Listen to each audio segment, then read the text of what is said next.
Good morning student. आज हम नया अध्याय शुरू कर रहे हैं, अध्याय 2 मानव तंत्र। इसमें इस अध्याय में हम मानव शरीर में पाए जाने वाले विभिन्न तंत्रों के बारे में विस्तार से अध्ययन करेंगे। जैसे तंत्रों से पहले जो कुछ बातें हमने पिछली क्लास में पढ़ी हैं उनको रिवाइज करना जरूरी है। जैसे कोशिका हमारे शरीर की संरचनात्मक तथा क्रियात्मक इकाई है, यानी कोशिका जो है हमारे शरीर की संरचनात्मक इकाई। इसका मतलब हमारा शरीर कोशिकाओं से मिलकर बना होता है। दूसरी बात कि कोशिका क्रियात्मक इकाई है, अर्थात जितनी भी विभिन्न प्रकार की क्रियाएं होती हैं वो सब कोशिका के अंदर ही होती हैं। और इस तरह से अगली बात आती है समान कार्य करने वाली कोशिकाएं मिलकर ऊतकों का निर्माण करती हैं, जैसे पेशी ऊतक, तंत्रिका ऊतक। यानी शरीर कोशिकाओं का बना होता है, लेकिन कोशिकाएं भी समान कोशिकाएं मिलकर एक विशेष प्रकार का कार्य करती हैं, उसको हम ऊतक कह देते हैं। और ऊतक से मिलकर के अंग बनते हैं, अंग से मिलकर के तंत्र बनता है। तो अगली बात लेते हैं 2 या 2 से अधिक ऊतक मिलकर के या 2 या 2 से अधिक प्रकार के ऊतक मिलकर किसी कार्य के संपादन हेतु अंग का निर्माण करते हैं। इस तरह से अंगों में जब अगर देखें तो जैसे आमाशय है, छोटी आंत, बड़ी आंत। तो इस प्रकार हमारे शरीर में बहुत सारे अंग होते हैं, जैसे मुख है, ग्रसनी है, ग्रासनली है, आमाशय है, छोटी आंत, बड़ी आंत, ये अंग है। यकृत है, अग्नाशय ग्रंथि है, लार ग्रंथि है, सारे अंग कहलाते हैं। तो इस तरह से अब उसके बाद बात आती है कि विभिन्न अंग सामूहिक रूप से किसी एक विशेष कार्य का संपादन करते हैं।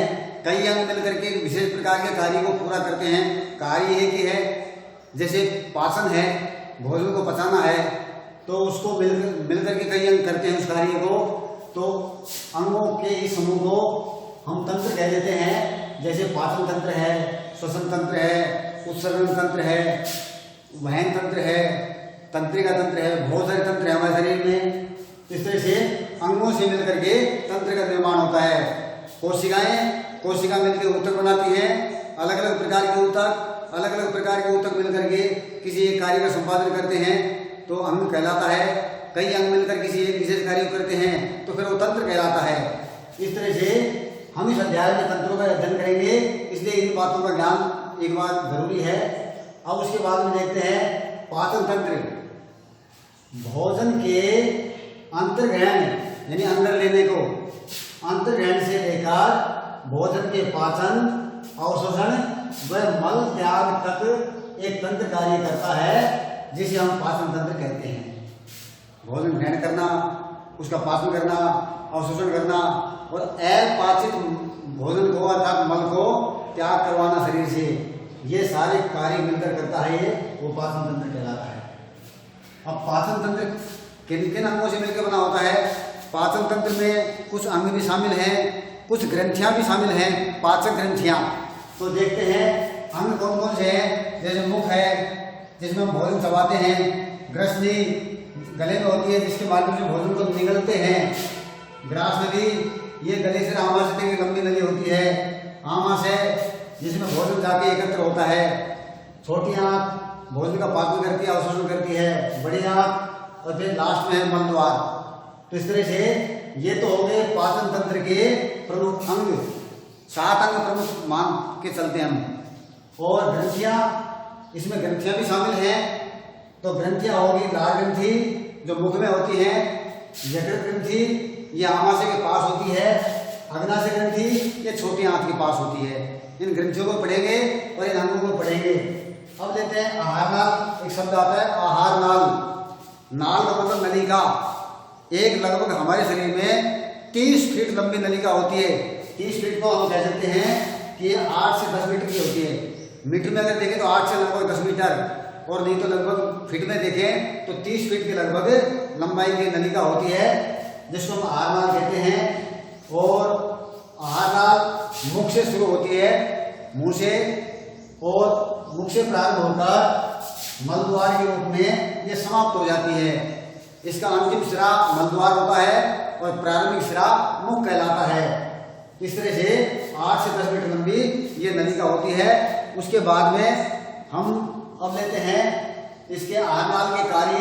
आरनाल क्या कार्य करती है, तो एक एक करके आरनाल के कार्य और देख लेते हैं। लगभग 3 कार्य प्रमुख रूप से करती है आरनाल के कार्य।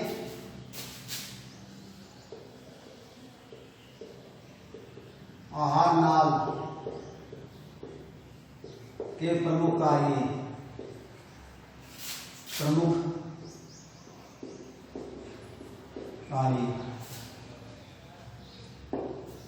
नंबर 1, आहारनाल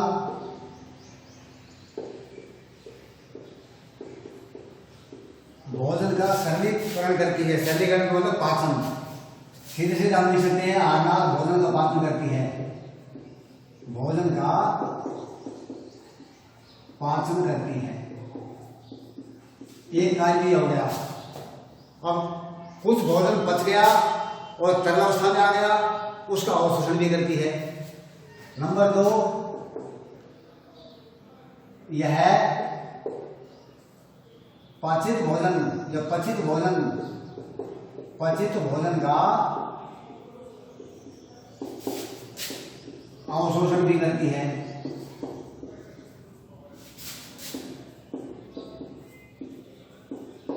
दो कार्य हो गए।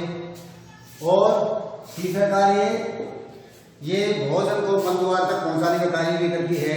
ये भी इसका कार्य है। यह भोजन को मलद्वार तक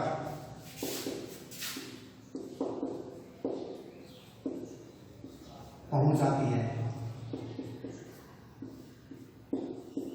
ये भी इसका कार्य है। अब बात मान लीजिए भोजन हमने मुंह में चबाया तो वो आगे कैसे बढ़ेगा उसका भी एक तरीका होता है। इसमें एक क्रमानुकुंचन गति चलती रहती है। इस तरह से यानी इस तरह से करके ऐसे करके लहर सी चलती रहती है, क्रमानुकुंचन गति। उस क्रमानुकुंचन गति के द्वारा ही भोजन धीरे धीरे धीरे धीरे आहारनाल में आगे सरकता रहता है, आगे गति करता रहता है। यानी भोजन गति करके आगे तक पहुंचता है, वो इसी आहारनाल के कारण पहुंचता है। तो इस तरह से क्रमानुकुंचन गति द्वारा ये भोजन को धकेलते धकेलते लास्ट में अपाचित भोजन को मलद्वार तक पहुंचा देती है। और धीरे धीरे करके भोजन आगे बढ़ता रहता है, उसका पाचन चलता रहता है। और इस तरह से लास्ट में आहारनाल तक, मलद्वार तक भोजन को, अपाचित भोजन को पहुंचा देती है। ये थे आहारनाल के कार्य। अब इससे आगे की बात देते हैं, एक एक करके हम अंगों का अध्ययन करेंगे। तो अगला ये जो अंग है, पहला अंग लेते हैं पाचन तंत्र के अंग। एक एक करके हम सारे अंगों को पढ़ेंगे। मुख, यह आहारनाल का अग्रभाग है या प्रथम भाग है। इसमें एक पेशीय अंग जिह्वा, जिसको जीभ कहते हैं, पाई जाती है। जिह्वा मुख गुहा के आधार तल से जुड़ी होती है। मुख गुहा की जो फर्श होती है आधार तल, उससे जुड़ी होती है। और उस रचना का नाम पूछ लेते हैं। इसमें एक तो 5 नंबर का सवाल आता है, एक 1 नंबर का सवाल आता है। तो 1 नंबर के रूप में सवाल पूछा जा सकता है कि जिह्वा मुख गुहा के आधार तल से किस रचना द्वारा जुड़ी होती है। तो उसका नाम है फ्रेन्युलम लिंगुअल। जहां से मुख के फर्श से जुड़ी होती है उस रचना को बोलते हैं फ्रेन्युलम लिंगुअल, उसके द्वारा जुड़ी होती है। बताओ जीभ के क्या कार्य हो सकते हैं। हालांकि अपने सिलेबस में नहीं दे रखा। एक तो जीभ स्वाद का ज्ञान कराती है, खट्टा मीठा नमकीन, इस तरह का कड़वा, इस तरह का ज्ञान कराती है। दूसरा, ये भोजन को उल्ट पलट करके उसमें लार को मिलाने में सहायता करती है। भोजन को पीसने के लिए दांतों के नीचे भी सरकाती है।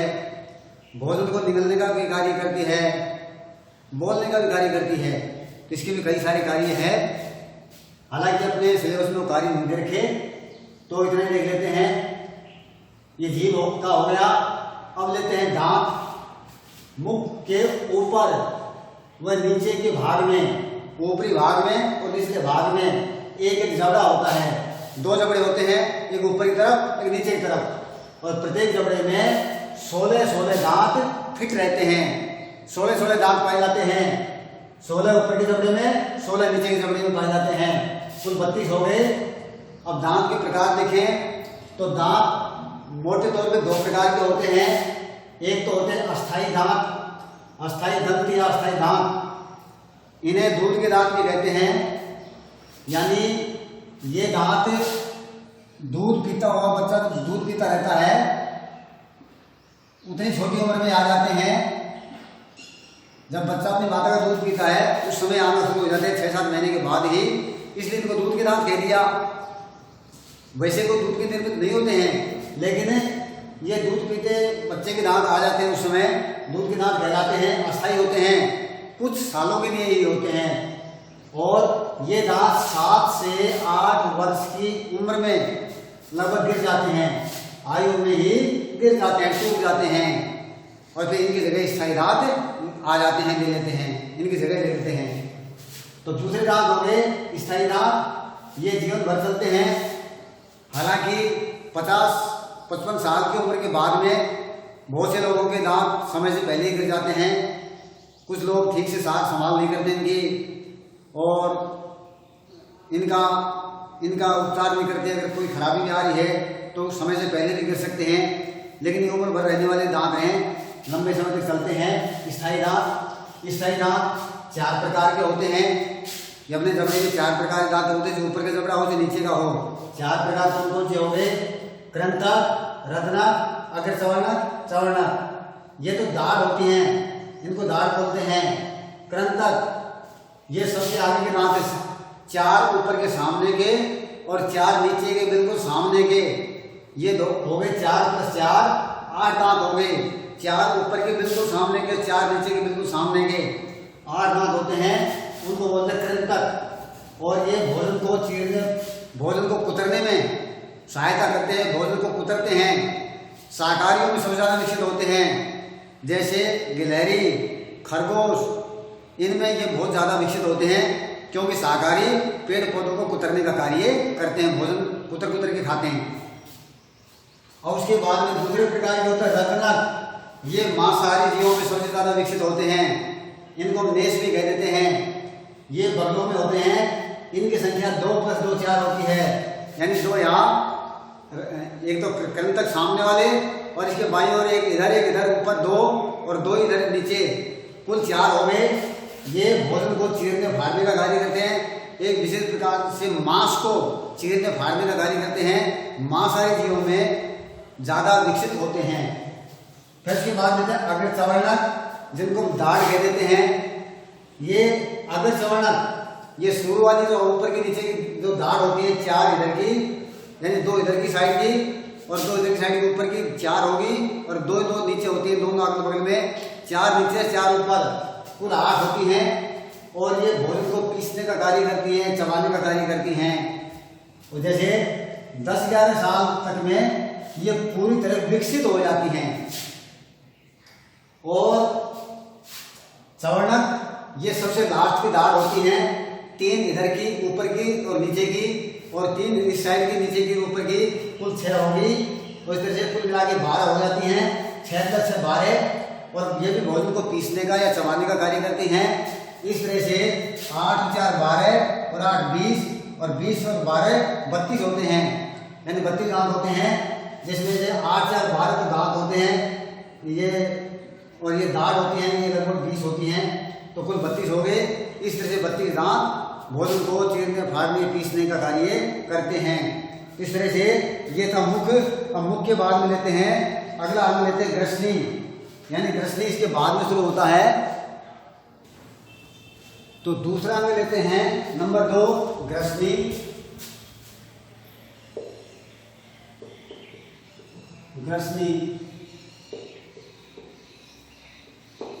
और ये कहां पाई जाती है? मुख गुहा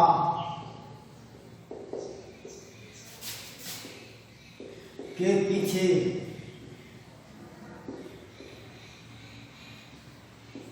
की ओर एक छोटी कुप्पी नुमा संरचना पाई जाती है, जो ग्रसनी कहलाती है।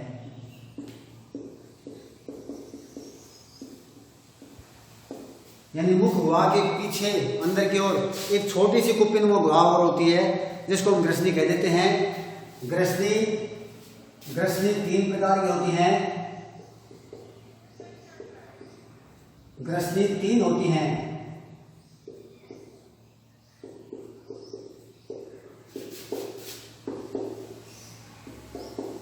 एक तो होगी नासाग्रसनी,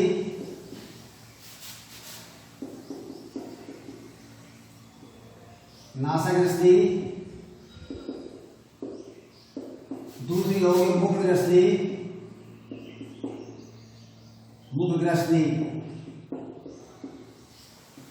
और तीसरी होती है कंठग्रसनी।